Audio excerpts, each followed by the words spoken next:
السلام عليكم ورحمة الله وبركاته. ازيكم عاملين ايه؟ وحشتوني من اخر فيديو كنا فيه مع بعض.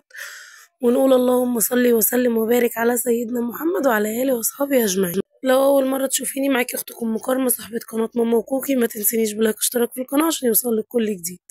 ويلا بينا نخش على الفيديو. معايا كيلو من الدقيق، حطيت عليه 4 معالق من السكر. وهنعمل ايه؟ هنعمل قرص صايمين، قرص الصيام. قرص الصيام بدري اوي كده، بدري اوي كده.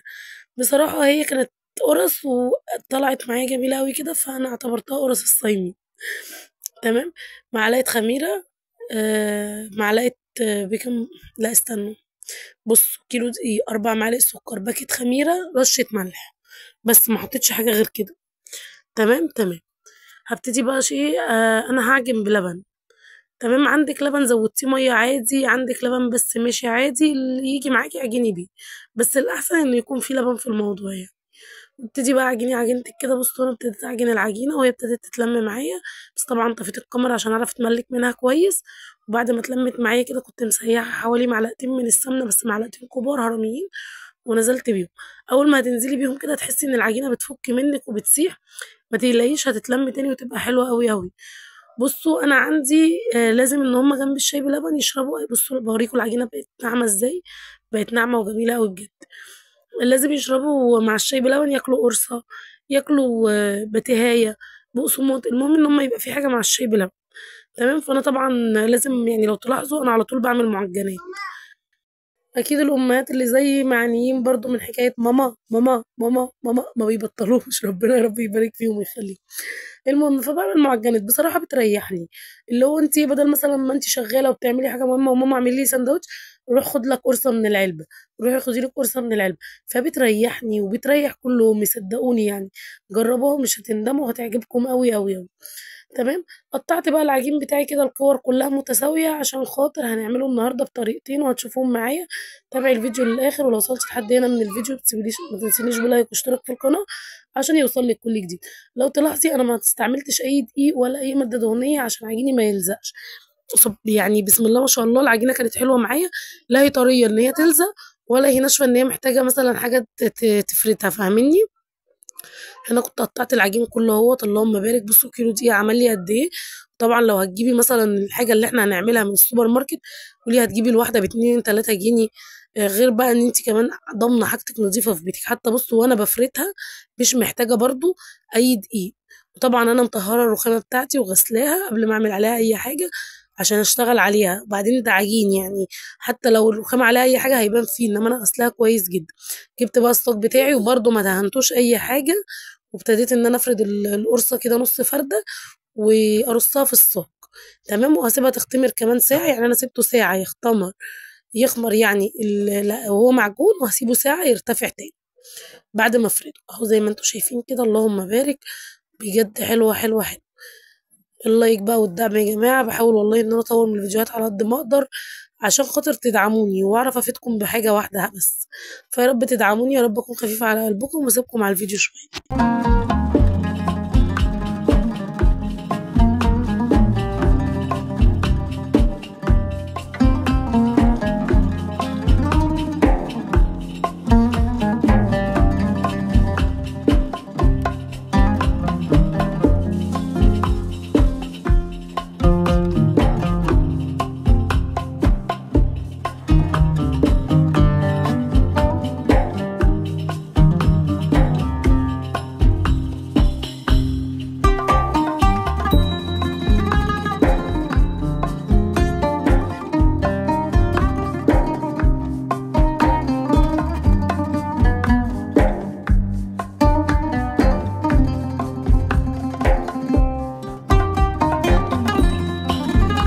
بصوا هنا لو تلاحظوا انا خلصت الصاجين مليتهم يعني. اللهم بارك.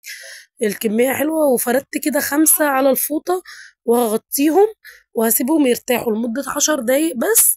وهرجع تاني اشتغل فيهم. بصوا دولت كده خلاص هركنهم بقى دول الساعة، ابقى اسويهم في الفرن. هنا بقى للناس اللي ما عندهاش فرن او الفرن بتاعها بايظ كده كده كده كده، تعالوا هنسوي الاكل بتاعنا على البوتاجاز. على البوتاجاز على البوتاجاز. بصي اول ما تحسي ايدك كده على الصينيه وتحسي ان هي ابتدت تسخن، انزلي بالقرصه بتاعتك على طول وسيبيها، ما تقلبهاش ولا تعملي فيها اي حاجه، سيبيها وهي هترتفع معاكي. حتى بصوا ابتدت تعمل بلالين معايا ازاي. لازم طبعا تكون حاجه ما بتلزقش، تمام، لازم تكون حاجه ما بتلزقش، تقفل جرانيت كده. لو ما عندكيش حاجه من انواع ديت، هي الالومنيا، ودهنيها دهنه زيت بسيطه. شايفين بقى الجمال والحلاوه، اللهم بارك. هتغطيها هغطيها عشان تنتفخ معايا اكتر. ودي عشان كانت اول واحده طبعا ما انتفختش زي ما انتم شايفين، بس لونها جميل ومستويه حلو جدا، تمام، واخده وقتها على النار وجميله قوي. هوريكم معايا دلوقتي في التانيين، تمام. هترتفع دلوقتي معانا، بس هي دي اول واحده لازم ما ترتفعش. بصوا بقول لكم انا مية مية، انا بمسك العيش بايدي وهو سخن. حطوا لي لايك بقى، لايك بالله عليكم، تمام. المهم اهو بصوا هنا، بصوا بقى كانت ترتفع وانا كنت بساعدها، بس برضو عشان لسه اول واحده بسويها فما ارتفعتش معايا جامد، تمام. هنا خلاص اهي خلصت كده، ماشي. وكده هطلعها بقى واحط غيرها وغيرها، الخمسه كلهم اسويهم منها. وللعلم دي اول ما طلعت اتاكلت، ما قعدتش بالهنا والشفا، ربنا يا رب يخليهم وياكلوا. احنا بنعمل لمين يعني وبنتعب لمين عشانهم؟ بنقدرش قيمه اهالينا فعلا غير لما نخلف، او يعني بنقدرها كتير قوي. ليه؟ عيالنا بيبقوا عندنا حاجه غاليه أوي. عايزين نعمل ليهم كل حاجه حلوه، مش شرط اكل بس، اكل ولبس وشرب. عايزينهم احسن اولاد في الدنيا، عايزينهم ناجحين، عايزينهم متعلمين، عايزينهم كل حاجه حلوه. ربنا يا رب يبارك في اولادكم وفينا. فاحنا زي ما احنا عايزين نشوف اولادنا، اهالينا برضو كانوا عايزين يشوفونا كده.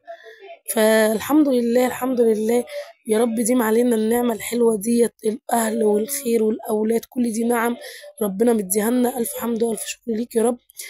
بصوا هنا كانت القرصة ارتفعت معايا وأنا كنت فرحانة بيها قوي، فكنت بوريكم. ده بالنسبة للناس اللي ما عندهاش فرن يا جماعة، وأنا برضو مر عليا وقت إن أنا ما كانش عندي فرن، فأنا بوريكم. بصوا بوريكم هنا إن هي ارتفعت إزاي أهو. إنما التانيين هنسويهم في الفرن، ماشي. اهو بصوا شايفين بقى، تعالوا بقى اوريكم كده بقى. بصوا هرصهم اهو، هما خمسة اللي كنت مسويهم، اكلوا واحدة بألف هنا وشفا، والتانيين برضو اكلوهم، بس ايه بقى بعد ما صورت معاكم. بصوا شايفين سايب بعضه ازاي وحلو، اللهم بارك، ألف هنا وشفا ليهم. ودول بقى اللي هم كانوا كنت راكناهم يختمروا، سبتهم طبعا يختمروا ساعة كاملة. وبصوا بقى بالشكل الحلو معانا دوت. وهندخلهم الفرن، هدهن الوش كده دهنة بيض وهسيبهم بقى ايه وادخلهم الفرن. ما عندكيش مثلا صفار بيضة، حطي شوية مية بسكر، ما عندكيش حطي حتة سمنة، مسحة زيت، المهم تمسحي وشهم بأي حاجة، تمسحي الوش بأي حاجة وهيحمر معاكي ويبقى. بصوا بقى دخلتهم الفرن، اللهم بارك. شايفين الجمال والحلاوة واللون الحلو؟ استنوا نطلعهم. شايفين بقى، اللهم بارك، ألف هنا وشفا اللي كل نصيب ياكل حاجة من الأكل الحلو ده. القرص كانت جميلة جميلة جميلة، وده كان يوم الجمعة يا جماعة، وانا حبيت اعملها لهم بدري كده ان هم ياكلوا منها يعني ايه الصبح على الفطار. انا كنت عاملاها بدري يعني، وهم يعتبر كانوا لسه هيصحوا من النوم، لان احنا يوم الجمعة بنصحى متأخر عشان خاطر ايه، بيبقى يعني ايه اجازة، فاهميني. كانوا صحيوا وغيرت الكوكي واديتها بقى ان هي ايه حتى هتيجي دلوقتي تقول لي هاتي قرصة يا ماما هديها. بصوا هشة وجميلة ازاي، وشايفين الجمال والحلاوة، بجد طعمها حلو قوي، جربيها مش هتندمي. ولما باتت تاني يوم لا فرولت ولا فيها اي حاجة، كأنك لسه عاملاها. هعبيها بقى في العلبة بتاعتي، وتعالوا نشوف هنعمل ايه تاني.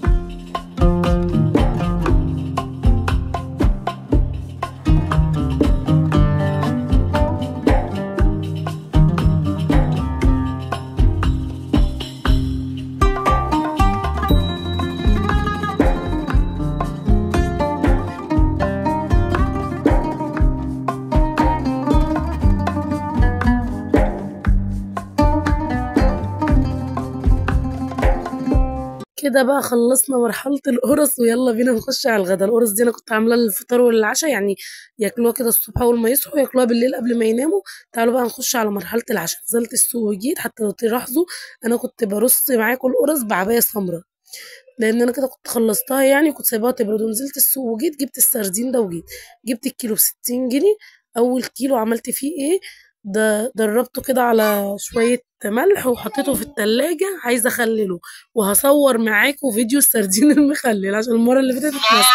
تمام. والكيلو التاني ده كان نص تقريبا، كان نص، لان انا عندي الاولاد ما بياكلوهوش، فانا كان عندي بطاطس ولحمه ورز من امبارح، فدول هياكلوا هيتعشوا بيهم، يعني هيتغدوا بيهم الولاد.